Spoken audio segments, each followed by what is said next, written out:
Welcome back from our little break to the last and final slot speaker for the day. We have Riccardo Spagni. Riccardo is a member of the Monero core development team. He has an academic background in forensics, informatics, not forensics, and logistics. Riccardo spent years in software development and in the import-export industry. And due to the success of his business, he started with his wife. He had enough freedom to start tinkering with Bitcoin in 2011. In 2012, he became involved in various cryptocurrency-related projects. Riccardo and his wife live together in Garden Route on the coast of South Africa, where he spends his weekends pack rafting, hanging out with their 6 dogs, building and flying microcopters. I suppose that's a kind of drone, playing with Lego and collecting watches. So today we are going to have Riccardo talk to us about dynamic block sizes. So without further ado, I'll hand it off to Riccardo. Thanks very much, Jerry. So hello everyone. I'm going to be talking to you today about automating all the things, and in particular about automating dynamic block limits or automating block limits in general. So you may have heard of me or come across my name. I'm Riccardo Spagni, and on Reddit and on Twitter and on Bitcoin Talk, I'm Fluffy Pony or Fluffy Pony ZA on Twitter and Reddit. And there's my email and GPG key in case you need it. And what I'm going to be talking to you first is about this fantastic thing called CONOP. And CONOP is not a secret military mission, despite what the penguins of Madagascar might think. But CONOP is something that Paul Stortz invented, and CONOP stands for cost of node option. And basically CONOP is the total cost of and the reasons for running a full node. Now, there are a bunch of things that make up CONOP, and I've listed some of them here. For example, there's the learning curve. If you're going to run a full node, that's not a simple matter. I mean, you need to become accustomed to why you want to run a full node. You have to read up. You have to figure out what you need. You've got to go through all these things. Then you go, okay, cool. I now know that I need a computer, but you need a certain amount of disk space to run a full node.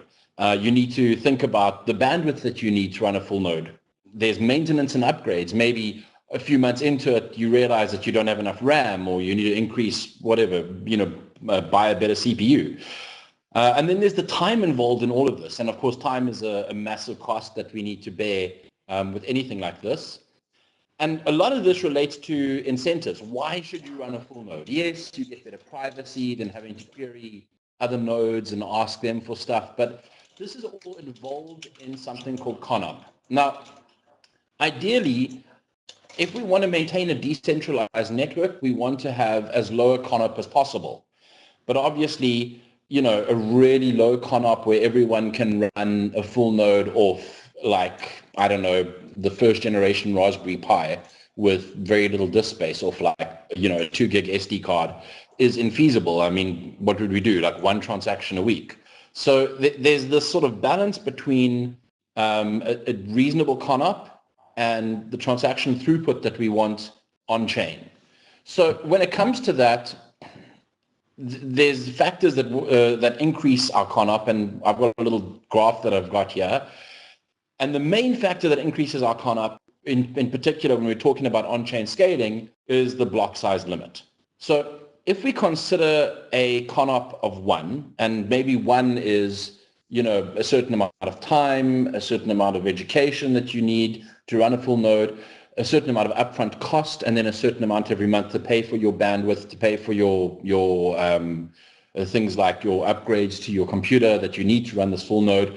Let's call it 1. So a block size limit of 1 megabyte has a CONOP of 1. As we increase the block size limit, then that goes up. So a block size limit of 10 megabytes has a CONOP of 10. So it's 10 times what the original one cost us. Now, obviously, what goes up sometimes comes down. So there are improvements that get made, and some of those improvements are completely out of our hands, which reduces our CONOP. So for example, let's say that your ISP decides to upgrade your internet from 2 megs a second to 4 megs a second, but at the same price, just because internet prices are coming down. Now suddenly you have more bandwidth. So your ConOp has, I mean, your ConOp might actually have stayed the same, but because you can handle a higher block size limit at that bandwidth, effectively your ConOp has reduced slightly. Similarly, when the Bitcoin core developers sat down and decided to spend the time creating libsecp instead of using OpenSSL to do a lot of the crypto primitives, they introduced a bunch of speed improvements. And those speed improvements, again, led to a lower ConOp. So over time, you've got this reduction in ConOp, and that's great because it means that it's cheaper to run a full node, and obviously that attracts more people. And the same goes for education. You know, the more Bitcoin is out there, the more people learn about Bitcoin, the more they understand that they can use Bitcoin on their phone, but ideally if they want to improve their privacy and if they want to participate in the network more fully, they'll run a full node, then that lowers the cost of education because it's not limited to a select few, it's easily accessible, there's pretty YouTube videos. Oh cool, now we have a lower ConOp. Okay, so everyone's with me so far. Now, if we look in the future and we say we want to target a lower ConOp, then obviously there's some things that we can do, like, you know, we can encourage things like thin blocks or compact blocks, whichever, which reduces the ConOp. And as you can see from this little diagram, basically what happens is for the same ConOp where right now we get, say, 10 megs in terms of block limit, for that same price, the same cost, we can then do 20.5 megs in this theoretical future. So lowering the ConOp is great. It's this thing that we want to target. Okay. Now, how does this relate to dynamic block sizes? Well, the way it relates is it leads to a rule. It leads to a sort of truth that is undeniable, and that is if we're going to have dynamic block size limits, a dynamic block size limit should never increase faster than the expected decrease in ConOp. So what that means is that if we have a dynamic block size limit and it's sort of scaling up the block size limit, and the block size limit is 10 megs today, and then because of this fancy dynamic algorithm, it's 20.5 megs tomorrow, but the ConOp hasn't come down, what we're basically doing is forcing a higher ConOp on everyone, and that's bad for decentralization. So what we want to do is we want to find this amazing dynamic block size limit algorithm or scheme that really just slowly and steadily increases the block size limit, but not too fast.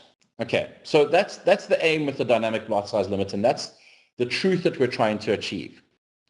So there've been a bunch of dynamic block size limit proposals, and they've come from all corners, and some of them have been around for years. I mean, just in researching for this talk, I found dynamic block limit proposals from like 2012. So we're not talking about stuff that's just come out this year. But obviously, a lot of the stuff that's come out more recently, and especially that came out in 2015, and even in 2014, had the knowledge of, or had the power of hindsight. So newer block size limits proposals were able to look back and say, oh, that thing that we thought would work, that isn't actually going to work. And one of my favorite ones is Manny Rosenfeld's proposal from 2012, which involved paying into a pool that then could be drawn on later. He realized as his knowledge and understanding of Bitcoin increased, he realized that wouldn't work. And he came up with a newer proposal that we'll look at in a bit. So there are a couple of gotchas, or two gotchas in particular, when we talk about dynamic block limits. The first is, it doesn't matter what our algorithm and our scheme is, there are genuine limits regarding the block size. So if we had to increase, for example, to a 2 gigabyte block size limit right now, and let's say that for whatever reason, miners decided to stuff blocks full of transactions and they were genuinely 2 gigabyte blocks, well, you know what's going to happen? There are a bunch of nodes. In fact, the larger amount of them, or the larger percentage of them, that will just fall off the network. They won't be able to keep up. So there are inherent limits that you simply can't avoid. And then the second thing is that miners and mining pools, because they are basically driven by, or they're generating revenue and they're generating profit for their mining work, they can afford a higher ConOp than you can. I mean, not only can they afford a higher ConOp from a technical knowledge perspective, but they mostly, especially mining pools, have got dedicated hardware in data centers. How are you going to compete with that on your home ADSL connection in the back end of South Africa? So we have to bear both of these gotchas in mind. And with any proposal, we need to constantly bear in mind that if we allow miners to push things too high, they will exclude nodes off the network. And then we're basically a miner-driven network where the normal nodes can't keep up. And so miners can basically set the rules. And that's not ideal. Similarly, if we aren't cognizant of the real limits that are inherent in the protocol and inherent in, like the universe. I mean, these are constants like gravity and like the fact that the world is large, and a lot of the stuff that that was covered 2 talks back. These are things these are truths that are undeniable. If we're not aware of them, then we're basically just going to like screw ourselves over by pushing for some algorithm that's going to explode and allow for a massive block size.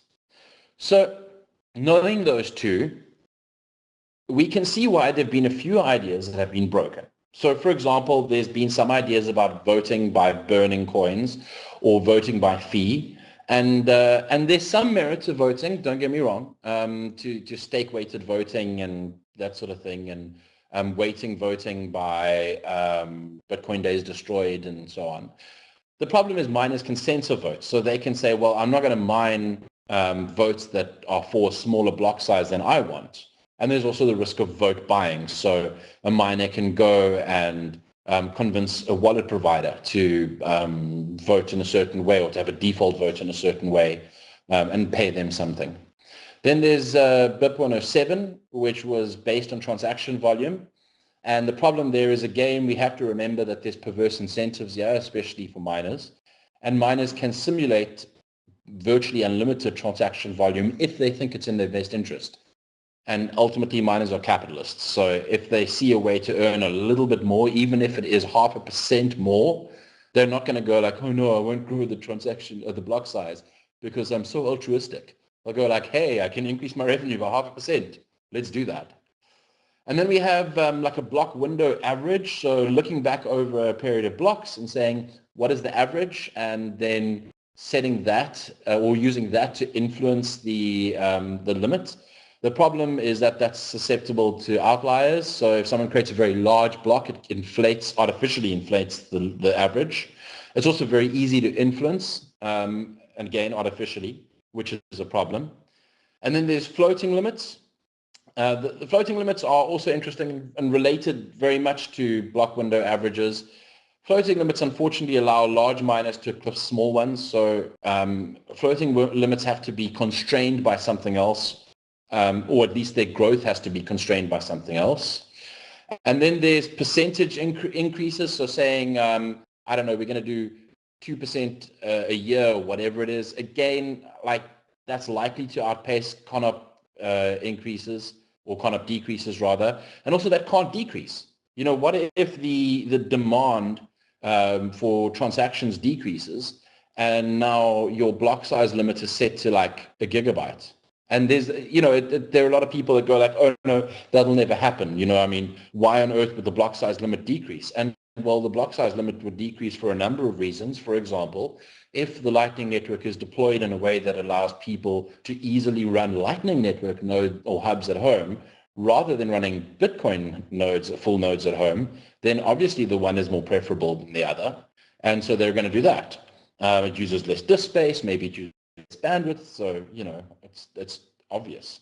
And that means, well, hey, now there's a large number of hubs, there's a large number of payment channels, and potentially in that switch we're going to a smaller block size limit than we had at that time.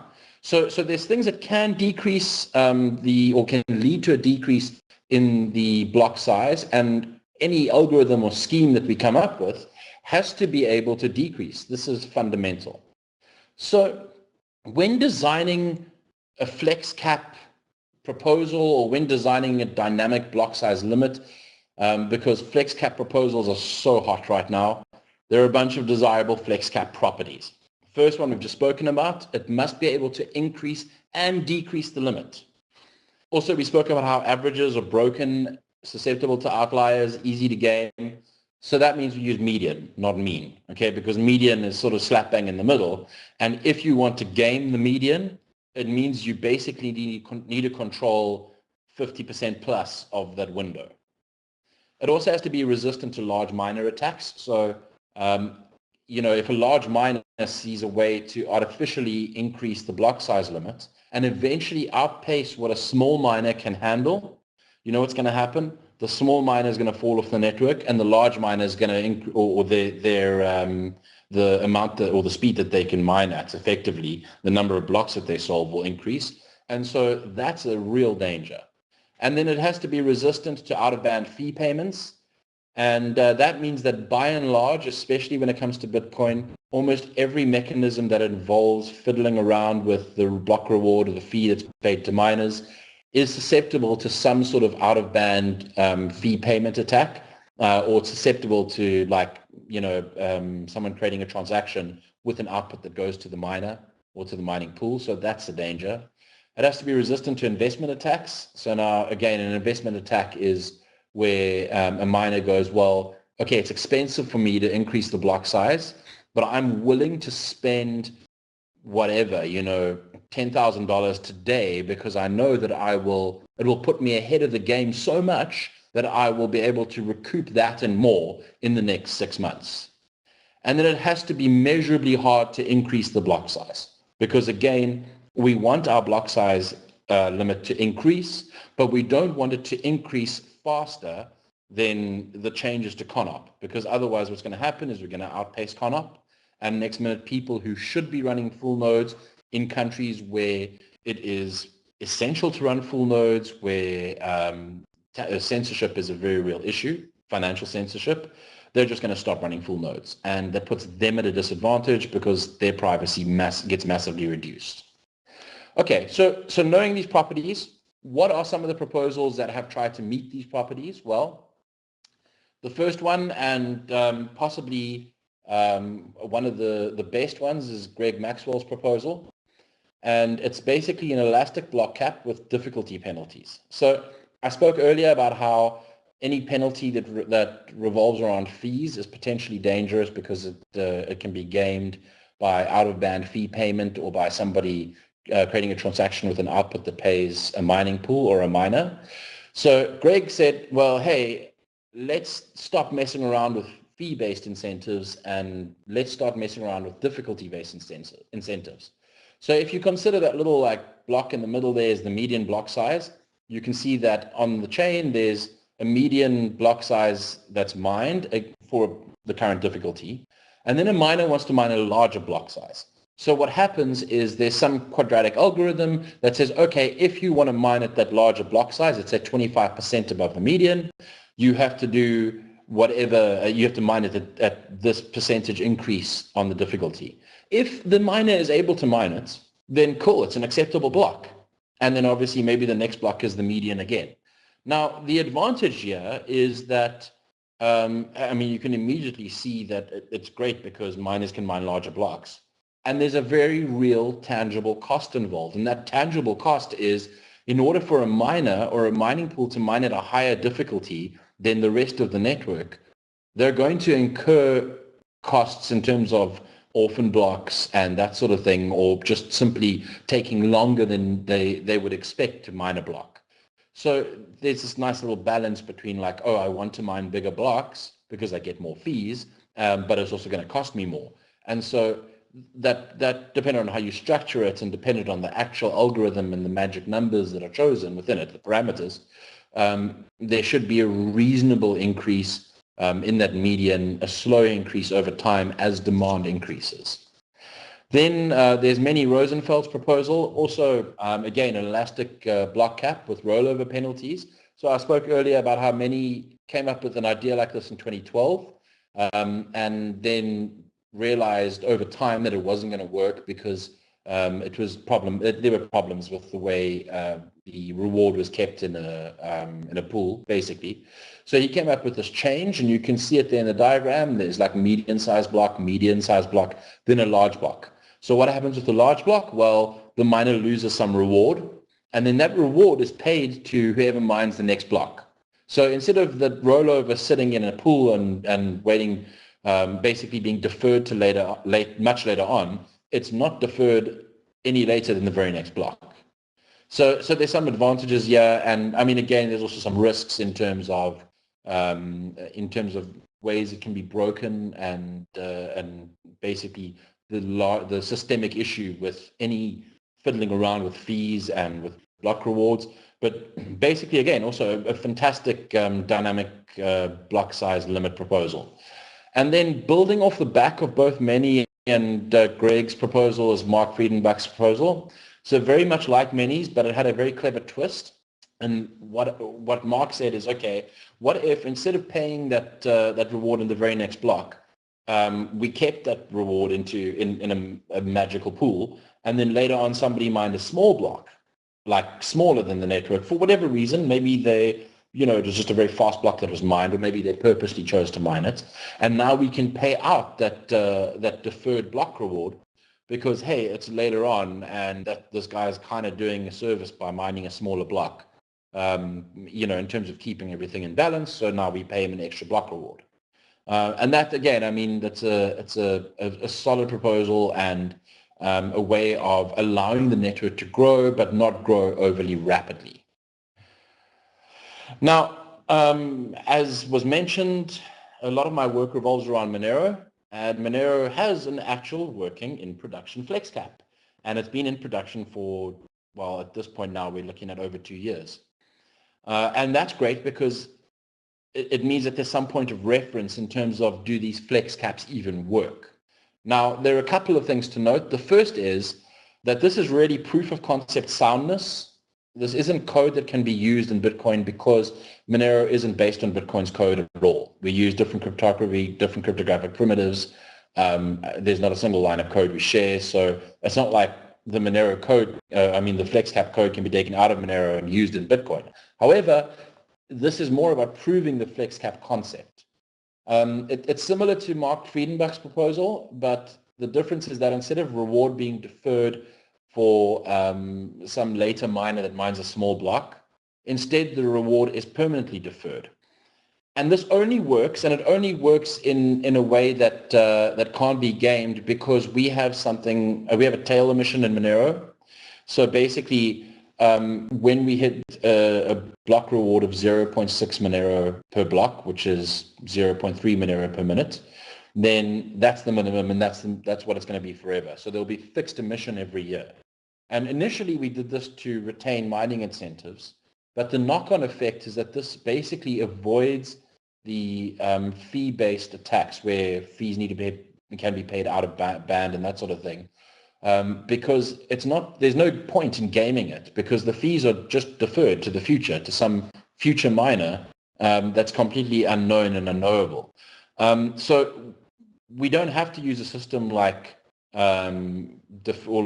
increasing difficulty for mining larger blocks, because we have this tail emission. So that's critical.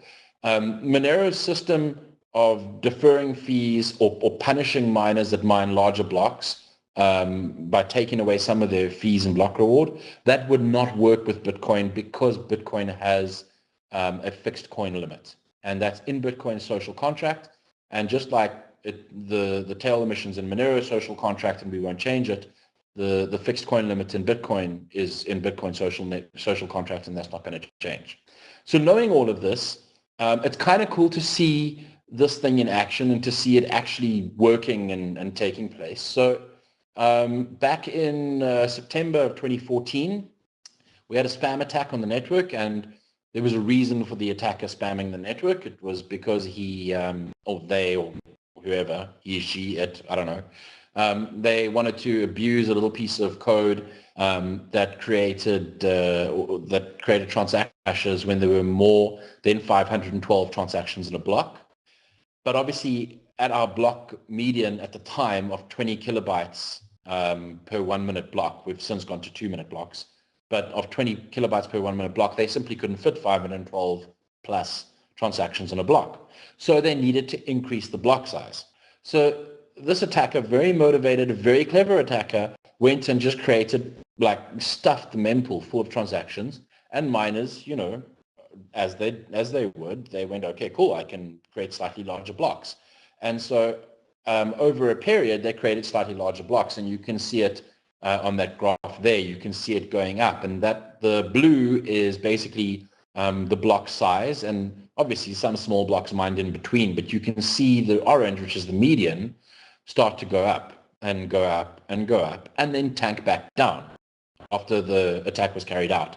The network forked for like half an hour, 35 minutes, and then the fork was resolved, and we had to, I mean, we obviously patched it and put out a paper on it and managed to like carry on with our lives. But what was really cool was this was a fantastic test of the flex cap, of the dynamic block limit. Now, what's really interesting here is that this period of growth, of increasing from 20 kilobytes to just over 40, I think it was 43 kilobytes at that large block, 43.5 kilobytes.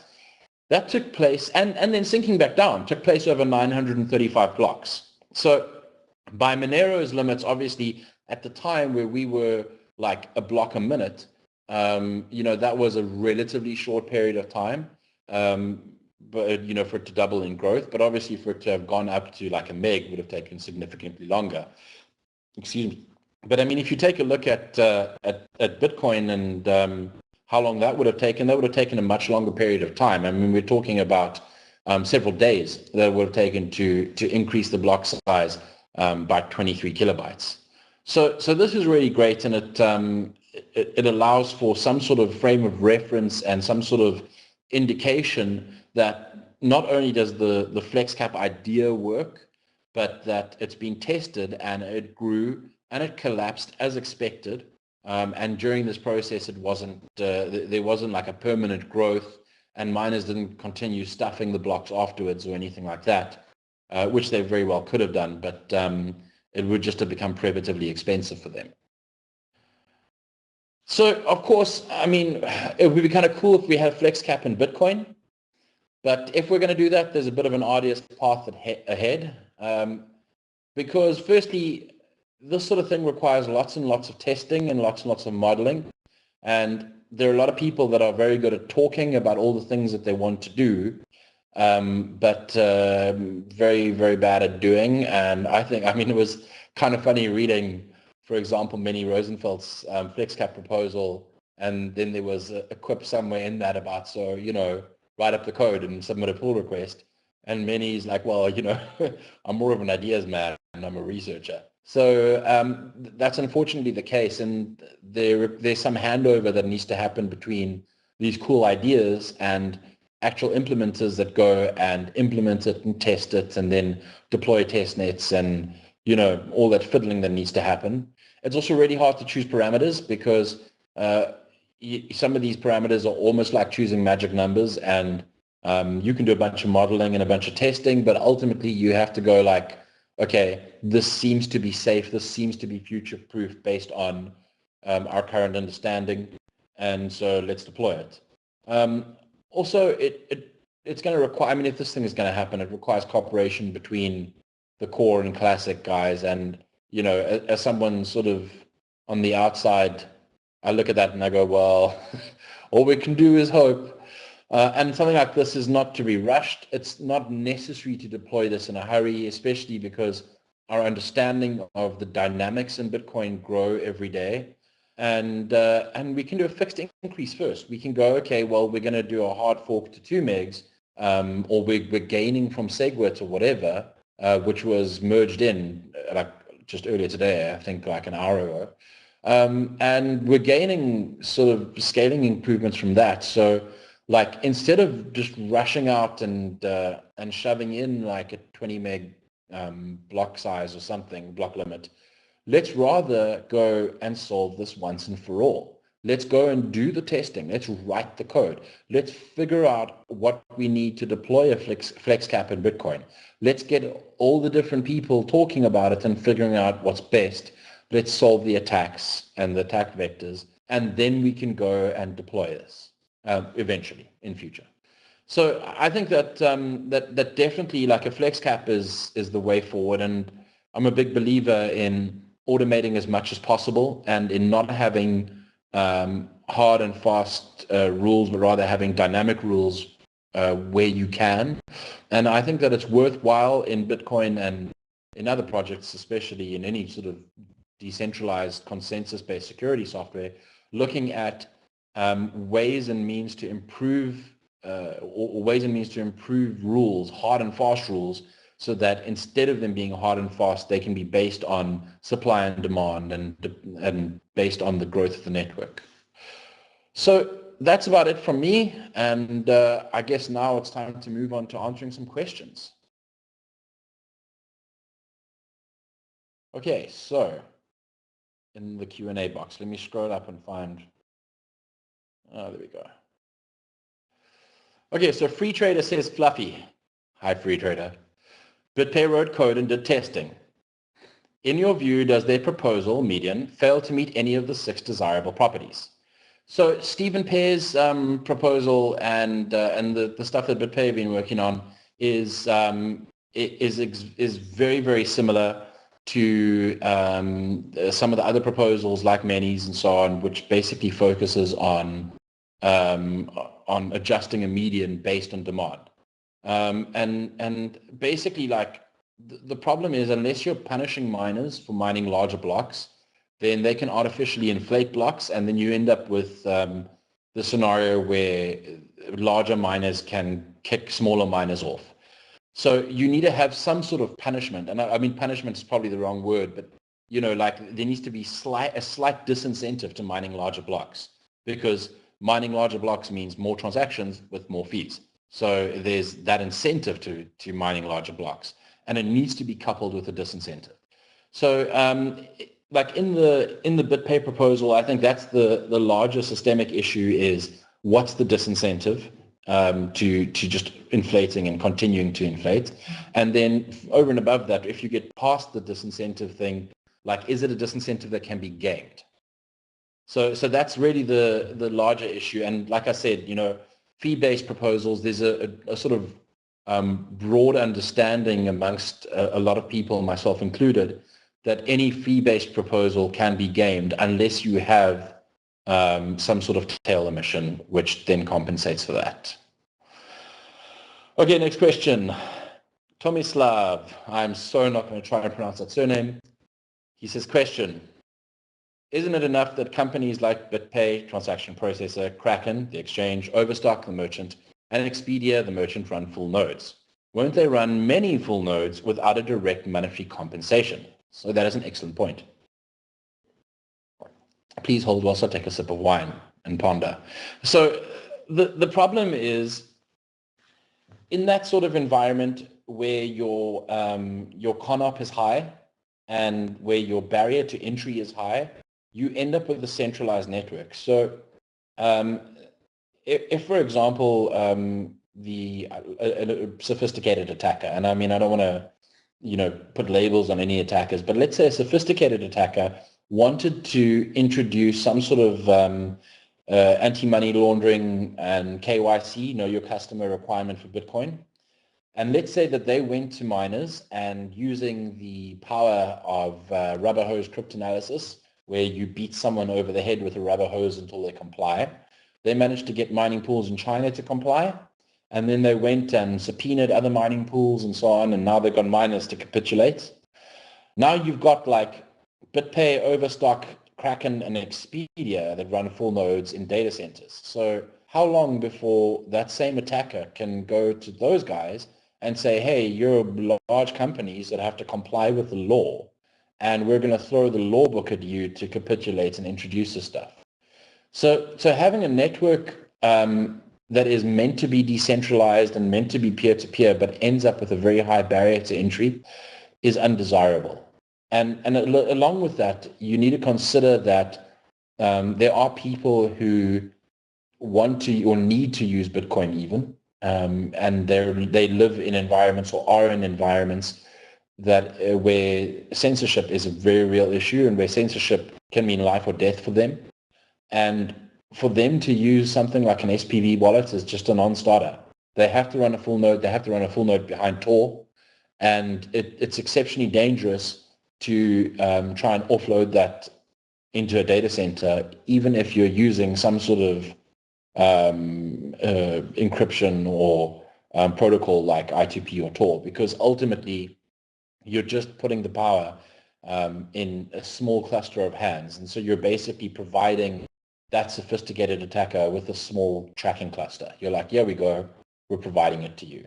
And it's also naive to say or to believe that miners and people running those full nodes in data centers and wherever will have the presence of mind to defend the privacy and rights of others, because invariably if the cost of node option is that high, then they're basically going to have to be the sort of companies that will bow down to law enforcement. And even if they don't, law enforcement can break into computers. I mean, this is precisely what we're seeing with the recent changes that that the US want to make to their law that will allow them to remotely or to hack into computers that aren't even on US soil.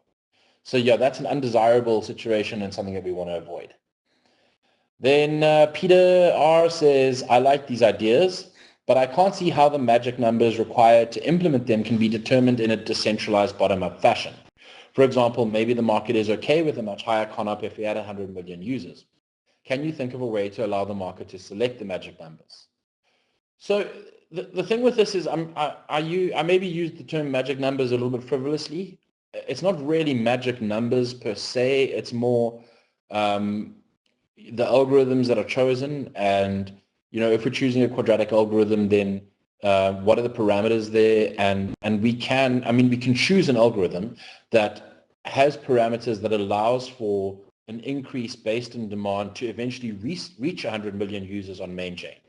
And I mean, if you imagine a future, imagine this hypothetical future where due to improvements in technology and quantum disentanglement and whatever, we've got cell phones that can do, I don't know, let's say they've got 1 terabyte a second connections with insanely low latency, and we've got holographic storage on them so they can all store petabytes. Well, yeah, I mean, then we could quite trivially have blocks that are several terabytes big. So that's this hypothetical future.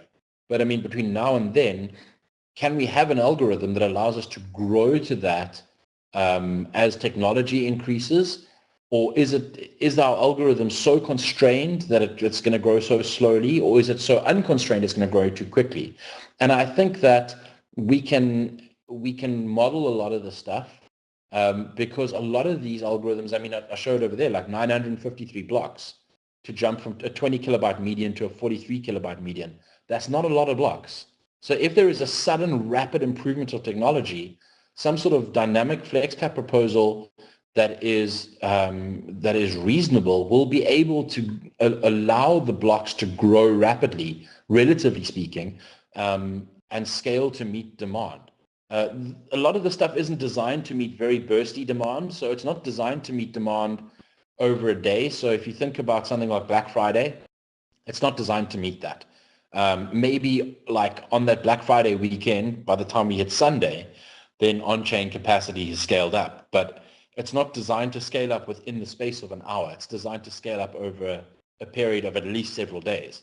So it's not really designed to meet the bursty sort of like, oh, it's Black Friday and now there's insane demand over a 24-hour period. It's designed to meet the slow and constant improvement in technology and demand that we expect to see. So then Kronos Crypto says, do you think that a flex cap is the best long-term solution for block size limits? What do you think of Bitcoin Unlimited's solution of letting each node select their preferred limit? I think that there are lots of possibilities. I'm definitely not eschewing things like weighted coin voting proposals, letting nodes set the preferred limit, that sort of thing. There's lots of options. In my mind, I tend towards the sort of flex cap style stuff because I believe that it will allow us to grow to meet on-chain demand and grow to meet technology that is improving. And I mean, if you consider this is a simple thing to consider. one of the biggest barriers right now is not just bandwidth. I mean, bandwidth is definitely a barrier, but latency on the internet is like a major issue. But latency will decrease. I mean, there are improvements being made to BGP and to some of the routing stuff that, even hardware improvements that are being made that will lead to lower latency. As more undersea cables get put down, it leads to lower latency. It leads to closer peering between upstream data providers. So I think that ultimately we're going to see an improvement in technology, and to try and rely on the wisdom of the crowd. We saw how well that worked out for the Dow. I jest, but to rely on the wisdom of the crowd is sometimes tricky, especially when this is a very technical thing that requires some sort of technical knowledge to be able to make a decision. So perhaps letting each node select their threshold or select their preferred limit is viable, but perhaps a flex cap is a better option. In my mind, it certainly is. As to what the flex cap proposal looks like, I've got some ideas, but I'm not entirely sure which one will work best in the long run. There's still a lot of work and analysis that needs to happen. Then Andrew Stone says, a miner who is stuffing his own blocks will incur heavy propagation penalties because all the stuff transactions will need to be propagated with the block. Is there any proof that natural mechanisms are not enough feedback to keep block sizes sane? So the idea that stuff transactions need to be propagated with the block, to some degree that's true, but I mean, stuff like external blocks and compact blocks really mean that there's very little propagation that needs to take place, because those transactions, by and large, will be in the mempool already. Obviously, if a miner is stuffing blocks artificially with transactions that they make up and not broadcasting them, then what's the propagation issue that they're going to hit? They're going to flood full to the 8 peers that they're connected to, and that's it. So it's block stuffing, that sort of block stuffing attack, or block stuffing sort of thing where they try and leverage it to increase the block size. I don't think that the propagation costs are the major issue there, and I also think that generally speaking, miners are well connected enough to be able to do that. So I think it can't just be open-ended and then they're going to incur a propagation cost, especially because the larger propagation cost is going to be incurred by the rest of the network that needs to flood full, and not by that miner that just sends it to their immediate peers. Thomas Love asks another question. Isn't getting your huge blocks orphaned an incentive enough to never try to create a very large block? Yeah, I guess that, again, I mean, it depends on how big your huge block is. If the block size limit is 1 meg, then there's a maximum threshold in Monero, for example. You can't create a block that is significantly larger than that.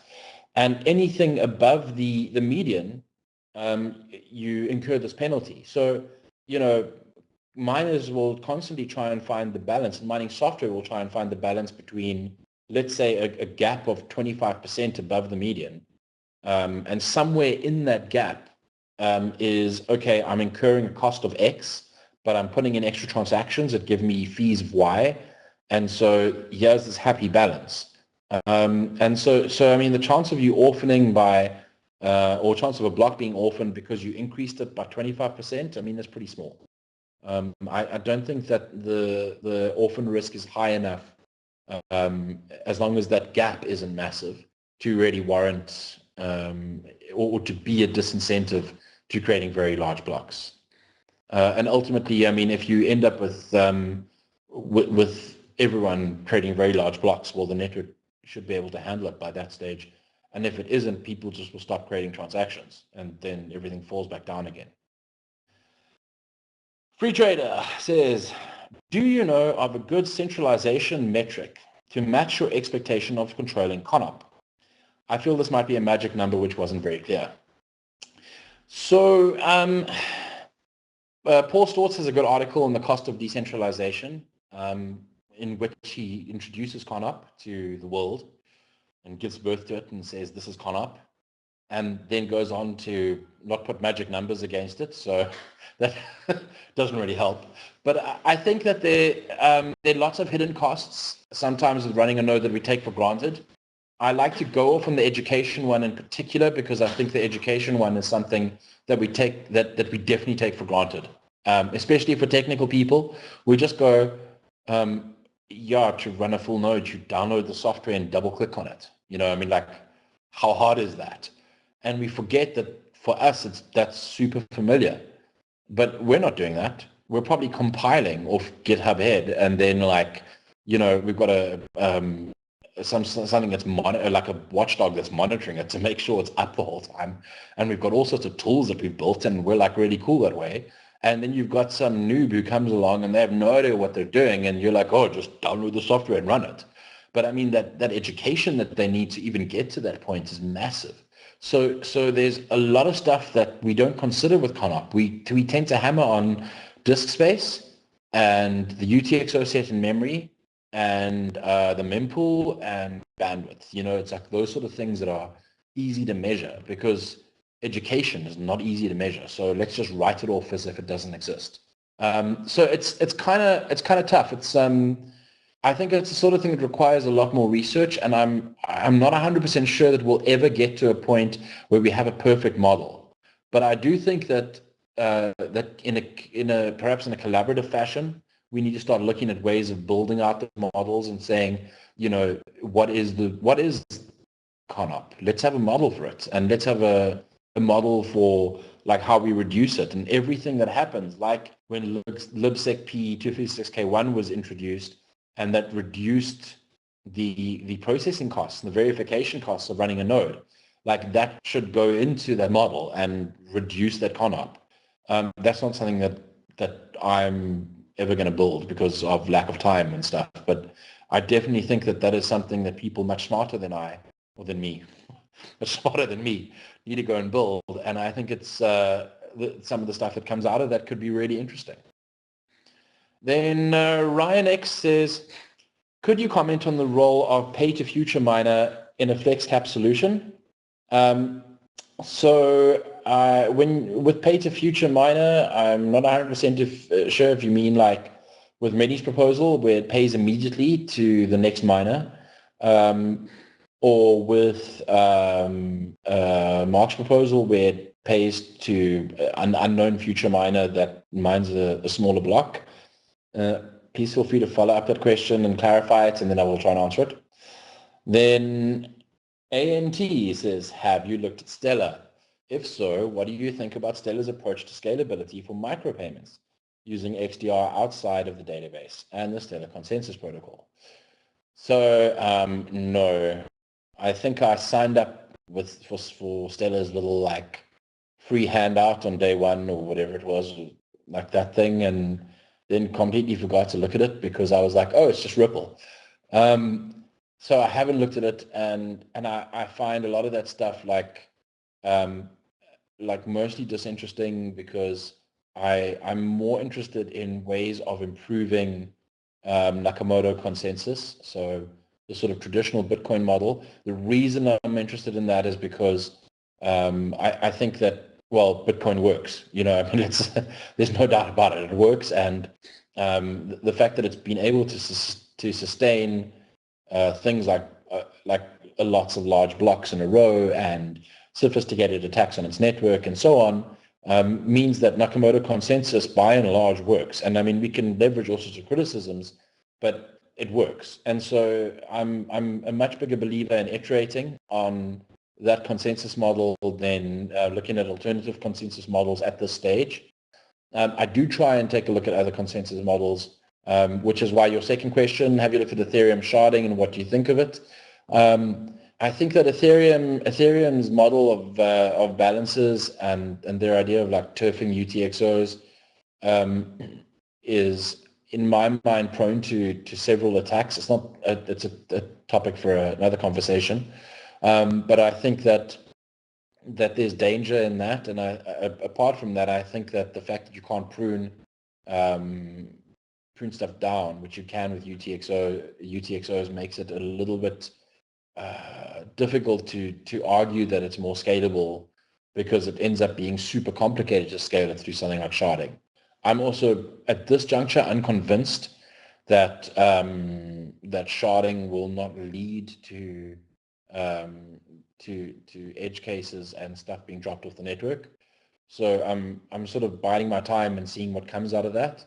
But I mean, like I said, anything that isn't iterating on something that's known good, I consider to be somewhat dangerous until proven otherwise. And by proven otherwise, I mean it's been in production for like years and it's been attacked a whole bunch and it's survived. And also there's academic research that confirms the claims of that system. So then Kronos Crypto says, do you think Bitcoin can die a death of too high fees? Nobody visits that restaurant anymore, it's too crowded. Yeah, I mean, sure, like absolutely, that's definitely something that could happen. But under what circumstances will it die a death of too high fees? So I mean, we need to, it's very easy to write it off and say, oh, if the fees are too high, no one will use it. But I mean, if the fees are too high, then no one uses it and the fees drop, because like miners go like, whoa, don't worry, we're now mining transactions with no fee because otherwise what's the point? So I mean, like it's maybe something that'll be kept in balance. Like as fees increase and people start walking out because they're like, well, I can't use this because the fees are too high, then fees decrease. And it's a really interesting economic model, because if you consider something like credit card swipes, where the settlement fees are set by the bank, and by some sort of transaction switch and transaction processor in the middle, and they negotiate with each other, and if there is an increase, then it's because they've all agreed. It's sort of like the centralized economic policy, but in a decentralized system, you also have economic policy. It just happens because of market forces, because like the restaurant, I mean, people go like, oh, I'm not going to go to the restaurant anymore because it's too full. And then what happens? They go home and they tell their friends and they complain about it on Facebook, and they're like, oh, I went to Fluffy Pony's restaurant. It was so full. I'm never going there again. And then people stop going to Fluffy Pony's restaurant. And then what happens is eventually Fluffy Pony's restaurant is empty. And so Fluffy Pony needs to go and put a sign outside that says free beer from 5 to 6 p.m. And then suddenly the restaurant's full again. So I think that's sort of like, that sort of to and fro and push and pull that eventually keeps things in balance should hopefully prevent Bitcoin from dying a death, but or from fees that are too high. But of course, who knows? I mean, like, we don't know the future and we don't know what's going to happen. And this was such a complicated space anyway. So maybe I'm entirely wrong. Maybe Fluffy Pony's restaurant will stay empty forever. Then Ryan X says, you mentioned disincentives. Okay, so he's clarifying his question. You mentioned disincentives. Does paying fees to a future miner disincentivize in the sense that you are enriching your mining competition? So it's kind of funny, because at first glance, yes, it's like, oh, well, like I'm paying fees to some future miner, so that's ridiculous. Like, I'm never going to do that. And so I'm just going to keep the block at whatever limit the median is, and I'm never going to change. The reality is that as you progress and as you mine more blocks, you suddenly start receiving those fees from other miners, and then you're like, you maybe relax your policy a bit. And by and large, I mean, you've also got a bunch of miners that don't care, and they just use the software as is and go like, well, whatever the software suggests, I'm fine with, click button. But yeah, I mean, like if you're receiving fees, then there is definitely this happy median between, I want to increase the block slightly, and I want, by doing that, I can I can include more transactions, get more transaction fees, and I've also got this extra payment that comes in because somebody mined a big block earlier and there's a deferred payment. So yeah, I mean, that sort of thing, like in Manny Rosenfeld's proposal, there's definitely some viability to it. I think the out-of-band payment stuff is a lot trickier to model, at least intuitively. It's a bit difficult to think, what if people start paying fees out of band. And I've also seen on that topic, I've seen a lot of people go, out-of-band fee payments are not an issue because it never happens.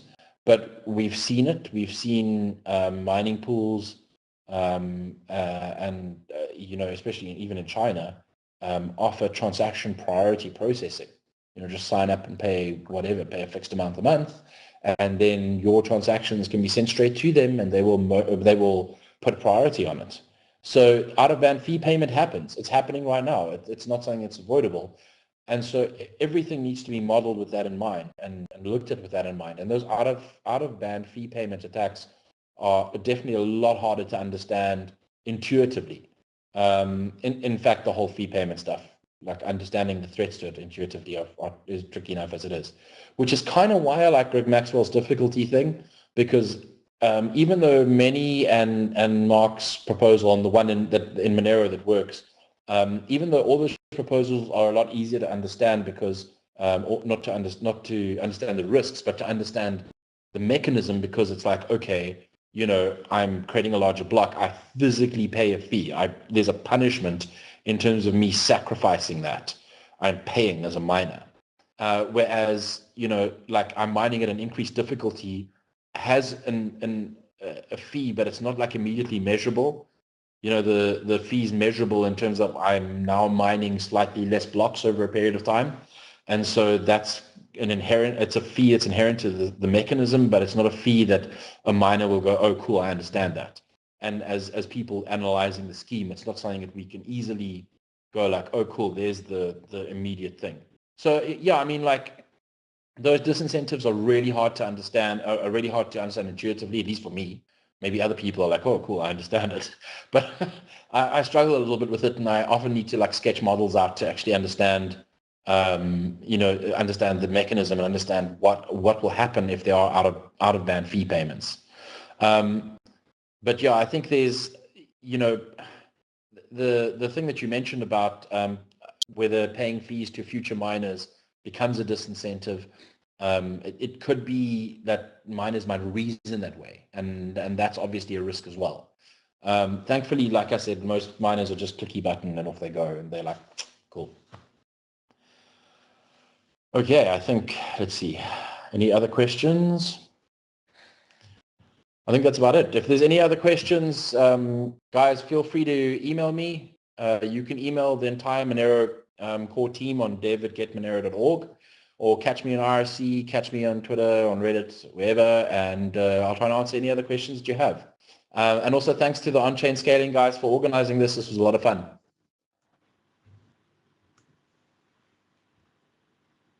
Yep. Thanks a lot, Riccardo. That was really great. I think we got a lot of good stuff there, and I see I see why you like your wine so much.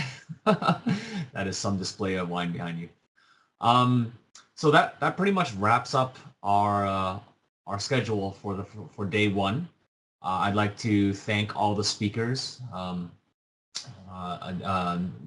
Riccardo, Peter. It's 3 o'clock in the morning for me, so I'm already started linking out. Tom and Bob, that's right. Basically, I'd also like to thank some people behind the scenes today, the people keeping everything working smoothly. David and Philippa, you know who you are, you're listening. And so once again, I want to thank everybody, the attendees. So thank you for joining. Please let us know in feedback whether you found these sessions interesting, useful. And hopefully we'll see you tomorrow for day 2. All right. Thanks very much. And this is Jerry David signing off.